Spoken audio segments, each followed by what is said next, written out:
ایک गांव में हसन नाम का नेक और फरमाबरदार लड़का रहता था। वो हमेशा नमाज पढ़ता, माँ बाप की बात मानता और दूसरों की मदद करता था। जब रमजान का महीना आया तो उसने पूरे जोश से रोजे रखने की नीयत की। एक दिन बहुत गर्मी थी, सूरज आग बरसा रहा था और हसन को बहुत प्यास लग रही थी, लेकिन वो सब्र कर रहा था क्योंकि उसे पता था कि अल्लाह सब्र करने वालों को पसंद करता है।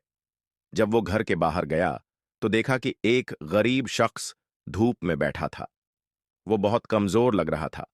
हसन को लगा कि ये शख्स शायद भूखा होगा। वो फौरन घर के अंदर गया और अपनी अम्मी से पूछा, अम्मी, आज इफ्तार में क्या बनाया है? अम्मी ने मुस्कुराकर कहा, बेटा, तुम्हारी पसंद की चीजें बनाई हैं, खजूर, शरबत और रोटी सब्जी। हसन ने चुपके से अपना खाना उठाया, पानी की बोतल ली और बाहर चला गया। उसने वो खाना उस गरीब शख्स को दे दिया और कहा, चाचा, ये लीजिए, अल्लाह ने जो मुझे दिया उसमें से आपका भी हक है, आप इफ्तार कर लीजिए। वो शख्स हसन को हैरानी से देखने लगा। उसकी आंखों में आंसू आ गए। वो कांपती आवाज में बोला, बेटा, तुमने अपना इफ्तार मुझे दे दिया।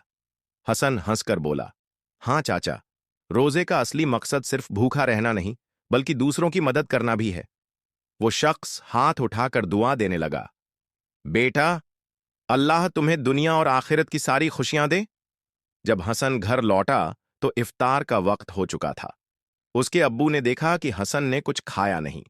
उन्होंने हैरानी से पूछा, बेटा, तुमने इफ्तार नहीं किया?